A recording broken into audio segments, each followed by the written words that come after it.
দক্ষিণ চব্বিশ পরগনার বাওয়ালি মোড়ে ঈদ উপলক্ষে আয়োজিত হয়ে গেল এক বিশেষ অনুষ্ঠান দাওয়াত এ ঈদ মোবারক।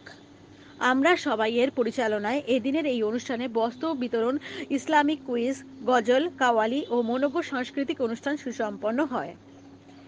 এছাড়াও 3 দিন ব্যাপী চলা এই অনুষ্ঠানে কি কি আকর্ষণ রয়েছে এবং অতিথি হিসেবে কোন কোন বিশিষ্ট ব্যক্তিগণ উপস্থিত রয়েছেন সমস্তটাই জানালেন দক্ষিণ চব্বিশ পরগনা জেলা পরিষদের সদস্য শেখ বাপি। ঈদ মোবারক, নীল ষষ্ঠী পুজো, চড়ক এবং নতুন বর্ষ পয়লা বৈশাখ সকলকে আন্তরিক অভিনন্দন, শুভেচ্ছা, কৃতজ্ঞতা জানাই।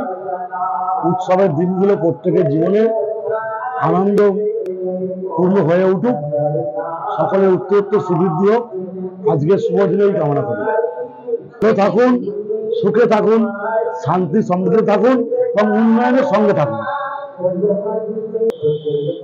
লোকসভা নির্বাচনে আশা বলতে গেলে আজকের দিনে এইটুকুই বলার, শীত গ্রীষ্ম বর্ষা অভিষেক ব্যানার্জি মমতা ব্যানার্জি ভরসা। রাত দিন 7 দিন 24 ঘন্টা মানুষের সেবায় যারা থাকেন, মানুষ তাদের পরেই থাকবেন। অভিষেক বন্দ্যোপাধ্যায়, মমতা বন্দ্যোপাধ্যায় মানুষের সেবায় সর্বক্ষণ নিয়োজিত। তাই মানুষ রাজ্যের হোক, অভিষেক বন্দ্যোপাধ্যায়, মমতা বন্দ্যোপাধ্যায় দল তৃণমূল কংগ্রেসকে কোনোদিন ভুলতে পারেননি, ভুলতে পারবেন না। তাই নিশ্চিত আমরা জয় করবই। প্রমাণিত সত্য 2021 অনেক হেলিকপ্টার, অনেক দিল্লি কলকাতা বাসুদের মধ্যে জাহাজ করে 21-এ মানুষ বলে দিয়েছে তৃণমূলের সঙ্গে ছিলাম, উন্নয়নের সঙ্গে আছি, উন্নয়নের সঙ্গেই থাকবে। ঈদ মোবারক। ঈদ মোবারকের শুভেচ্ছা জানাতে আজকে আমাদের এই আমরা সবাই উদ্যোগে 17 বছর ধরে এই এতটা অঞ্চলের মানুষকে আনন্দ, খুশি এবং সম্প্রীতির মেলবন্ধনে আবদ্ধ করতে এই অনুষ্ঠান। আজকে ইসলামিক কুইজ, গজল, কাওয়ালি আজকের অনুষ্ঠানের মূল বিষয়।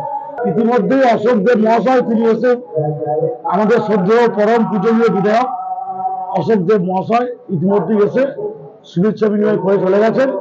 আগামীকাল তিনি আবার আসবেন।